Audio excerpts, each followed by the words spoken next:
یعنی اس گھر کو ماننے کی میرے اور آپ کے پیارے آقا نے ایک شرط بیان کی.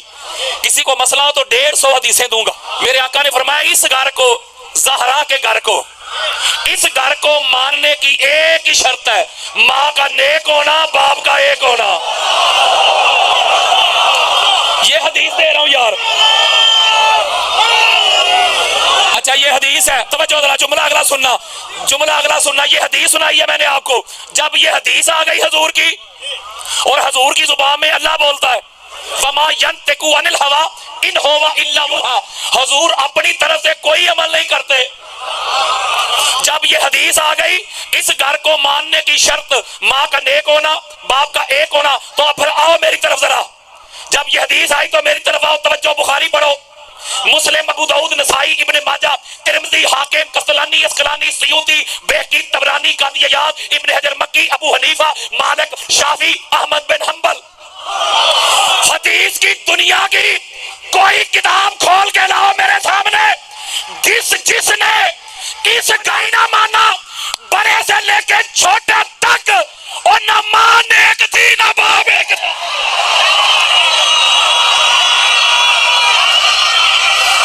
بندہ ایک تھا, اور بندہ ایک تھا, اہل بیت کا دشمن بندہ ایک تھا.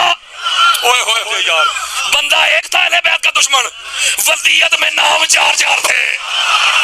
بلکہ میں اور آسان کر دیتا ہوں, وہ جو اہل بیت کا دشمن ہے نا, جو اہل بیت کا منکر ہے, اس کی سب سے بڑی پہچان حدیث سے یہی ہے, وہ ساری زندگی پیو ہی لبدا رہا ہے. یزید کا ایک بیٹا تھا, یزید, اس کا ایک بیٹا تھا معاویہ بن یزید. کوئی بھی کتاب پڑھے, میں وقت بچانا چاہتا ہوں ریفرنسز سے, جو لوگ مجھے جانتے ہیں ان کو پتہ ہے حوالوں کی کمی نہیں. بڑی خاص بات, وہ ایک بیٹا تھا, وہ اس کے تخت پہ تھوک کے چلا گیا. بڑی خاص بات دینے لگا. یہ جو بچے پڑھے لکھے ہیں نا, بیٹا گوگل پہ سرچ کریں, خطبہ لکھیں یزید بن معاویہ کا یا معاویہ بن یزید, آپ کو خطبہ مل جائے گا. توجہ, وہ کہتا ہے یہ جو تخت ہے نہ تو میرے دادا کا حق تھا, وہ بھی وقت کے امام کے خلاف اس نے خروج کیا, لڑائی کرتا رہا, نہ میرے باپ کا حق تھا, اس نے بھی امام حق کے خلاف خروج کیا اور شہید کیا, لہذا میں اس تخت پہ تھوکتا ہوں.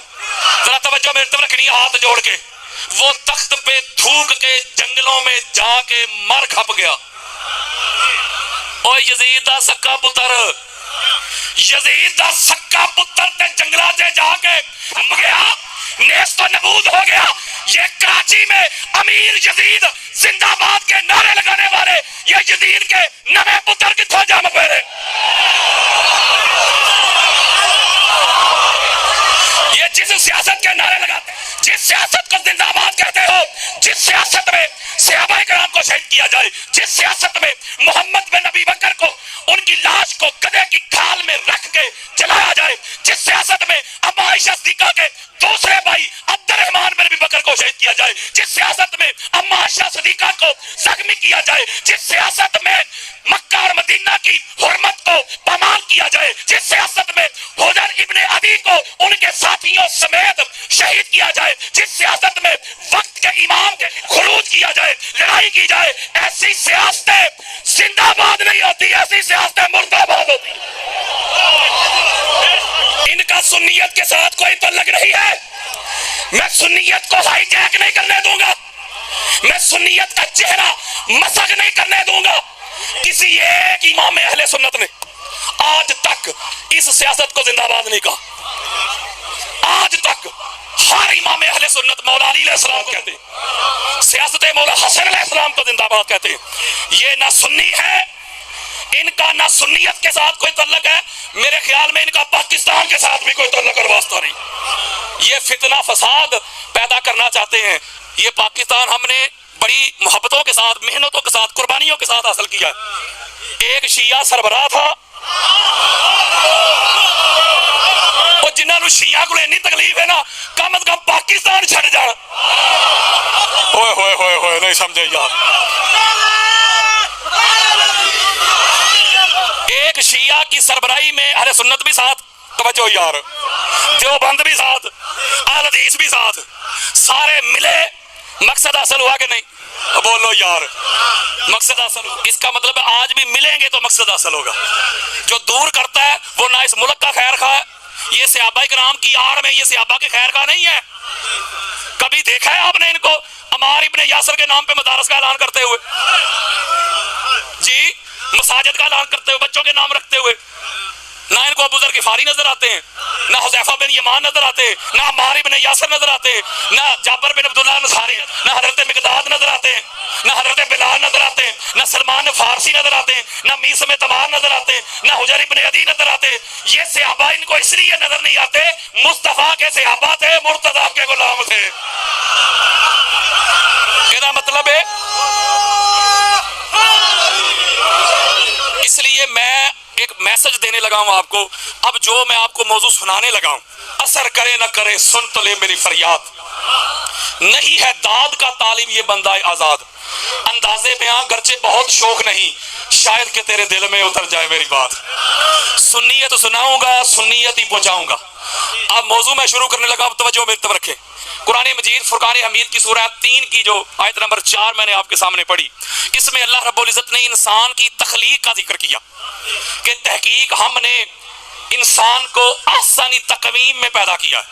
شاہ صاحب بڑا خوبصورت بنایا، بڑا باسیرت بنایا، خوبصورت سانچہ بنایا، آنکھیں دی، کان دیے، چہرہ دیا، مہرہ دیا، سراپا دیا، حائط دی، احسن بنایا، ساری مخلوق میں اعلیٰ بنایا، ساری مخلوق میں معزز بنایا، ساری مخلوق میں اشرف بنایا. کس کو؟ انسان کو. کس کو؟ انسان کو.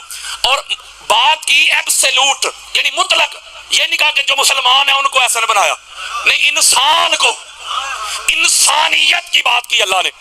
آپ نے کب لیا ہوگا یہ دیکھیں جس سائد کا دایاں ہاتھ ہے اسی کا بایاں بنایا. پایا کوئی انچی ٹیپ نہیں سی. جس سائز کا دایاں بازو اسی کا بایاں. یہ چیک کریں ذرا، اسے کہتے ہیں آسانی تقویم. بڑا خوبصورت، بڑا منظم، بڑا مصفہ، بڑا مجلہ بنایا انسان کو. میں سٹیپ بائی سٹیپ ذرا مختصر کر رہا ہوں اختصار کے ساتھ، آگے آپ کو لے کے چلوں.